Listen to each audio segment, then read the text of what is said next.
What's going on, everyone? Happy Sunday to everyone. Hopefully, everyone's doing well and having a great weekend so far. It is time now for the Sunday weather update for Sunday, February 18th, 2024. If you're new to my channel, this is where we do the daily weather update for the United States. Plus, we do talk about weather records around the world and extreme weather. If you like this type of content, hit that subscribe button down below, share this, and give this a thumbs up at the end of the video. Starting off today, we have to talk about the storm system in the west coast. Moderate to major impacts are expected with this system today into early next week, with periods of heavy snow, rain, gusty winds, and isolated thunderstorms. The National Weather Service in Sacramento says, please be sure to check the latest forecast if you have travel plans. And let's take a look at some of these graphics here that they have. You can see snow levels are going to be around 6,000 to 7,000 feet, lowering to 5 to 6,000 feet by Monday. And it says timing. It's starting today, and it's going to continue all the way into Wednesday, February 21st. Significant reduction in visibility with whiteout conditions are possible at times. You can see here, winds. Winds are expected to be high as well. Anywhere from 25 to 30 mile per hour gust, with some places seeing gusts exceeding 45 miles per hour. And you can see precipitation forecast. Yes, there's going to be a lot of precipitation. Blue Canyon, there's a jackpot. 6 to 8 inches of precipitation for you. Generally 2 to 3 inches for everywhere else, with locally higher amounts in the mountains and some areas seeing locally 3 to 4 inches of rainfall.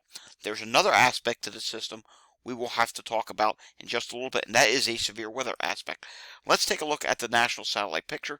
You see across the country, clouds remain down in Florida. It's a relatively cloudy day for you, wet day for you. There's even some isolated severe storms right now down near the Miami area. You see across the rest of the country, relatively quiet. Just a few clouds up into the northeast today. And you can see here at the corner of your eye, the storm system that's getting ready to hit California. And let's zoom in on that. Here we go. You can see here, this storm system. It's a relatively impressive system. It's going to come on. It's a first piece of many pieces that are going to come into play between now and Wednesday. Taking a look even further out into the Pacific, you can see here, there's a pretty potent storm system out there in the Pacific that's headed for the northwest U.S. Let's take a look at the national radar picture. You can see, here's the wet day across Florida today. You can also see, right near Miami, there's a squall line that's getting ready to come into you right now. And that could have some gusty winds, maybe even an isolated tornado warning. And you can also see here, it continues to rain across much of Florida. That's going to continue for the rest of the day. And then tomorrow, it should taper off. You can see on the west coast, here's the storm system. And look at this. Really heavy rainfall is streaming northward. And that is going to go right onto the coast of Oregon and Northern California over the next several hours. Then, as we head over into the northeast, there are some snow showers today to be found in Vermont and upstate and west New York. All right, taking a look now at national air temperatures, you can see it's below average in the northeast and below average in the south as well, and across much of the country. That is going to change as we go later in the week, with a warming trend coming for much of the country. However, as we head into next week, there'll be another small dose of winter that will come to the northeast, mainly in the form of just cold air. All right, taking a look now at the national hazards map. You can see quiet across most of the country. We're going to refresh this again. Yep, quiet across most of the country. But you do see here the west coast, California. That's where all the action is. And that's where it's going to remain for the next couple of days. The majority of the country, it's going to be a relatively quiet week. We could see an isolated thunderstorm threat across portions of the Ohio Valley later in the week. I'll explain that in just a moment. Taking a look now at the precipitation days 1 through 7, you can see here there is a lot of precipitation expected on the west coast. Florida, drying trend for you will start tomorrow. Then you see here across the Ohio Valley, there's this little ribbon of precipitation. That's for later in the week.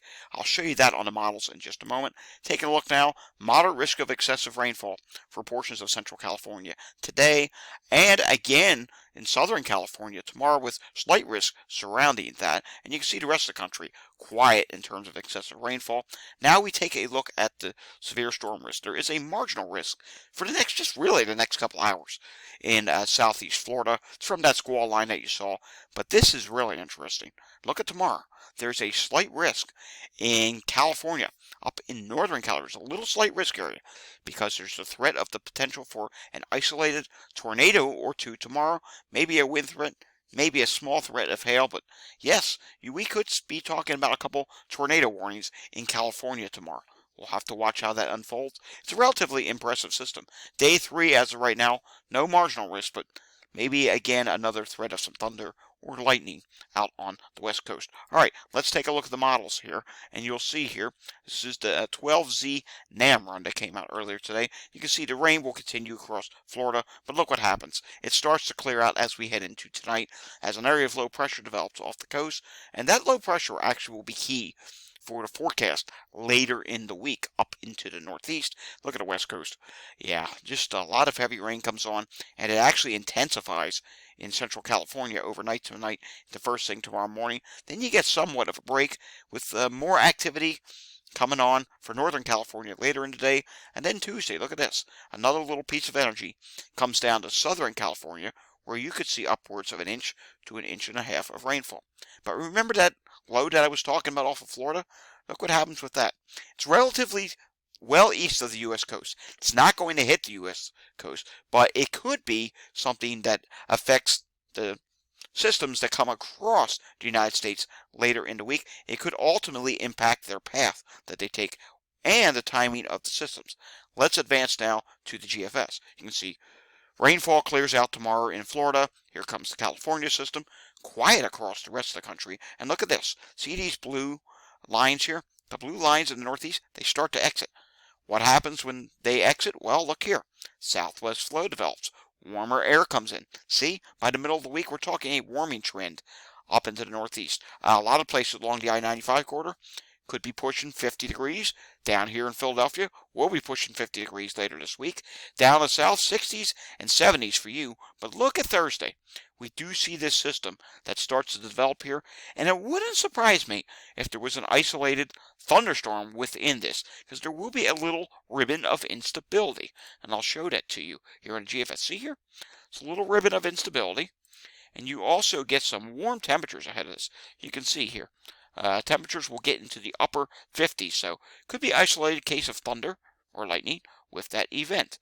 All right, going back to the surface sheet, you can see that system goes east. Here's that old low out in the Atlantic, and you can see because of where that's placed, this system doesn't really get a chance to just continue east. It tries to go northward, tries to develop into something.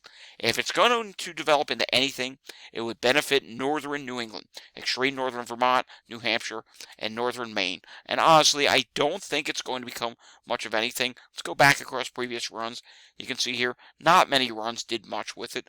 Way earlier on other models, there were indications, oh, this could have really become something.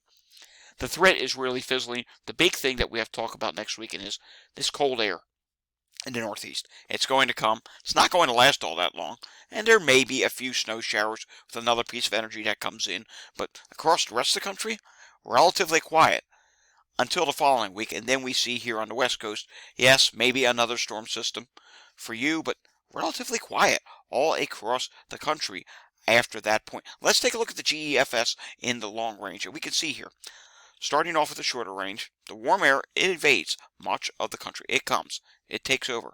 Still slightly below average in the southeast. That's just a product of that area of low pressure, bringing winds off the Atlantic. And you can see here, as we advance through the middle of the week, look at this. It's relatively mild everywhere. It is ridging. Doesn't look much like winter. Then you can see that trough does come down into the northeast. Probably as early as Friday. That's be a transition day. And it will stay intact for much of next weekend. But as we head into the following week, watch this ridge in the central U.S. That's really going to start to take over. And look at that. It moves out. More of a zonal flow sets up as we head into the following week. Yeah, not much in the way of winter. It's really going to be just a calm period. Aside from the west coast, we're not talking about any major storms. We're not talking about any major cold air. Probably average temperatures in most, so even slightly above average. It probably will be some places that get 5 to 10 degrees above average, and maybe around average in the northern plains, but I mean, nothing that's going to be terribly extreme. We're not looking at any extreme weather, and now I've got the GEFS ensemble way out there. And look at this. Even 300 hours out, you can see nothing impressive. Yes, some indications of a trough in the east, but look at this. A big ridge is starting to build into the northern plains. And yep, that does push eastward. So again, as we head into the start of March, not looking at much in the way of severe weather, I think, or anything. I think March is going to come in like a lamb. Yesterday there were some indications maybe there would be some severe weather in the plains. We'll have to watch what happens with that. There could be a heavy rainfall threat, but winter weather, it's going to be missing in action. Alrighty, guys, that's all I have for you today. Remember, you can follow me on Twitter at Climate Data Report. That is Climate Data, capital RPT. I will see you all again next time. If you enjoyed this video, give it a thumbs up. If you want to see more content like this, subscribe to my channel down below. And, of course, share this with anyone you know. Thanks for watching and have a great Sunday afternoon.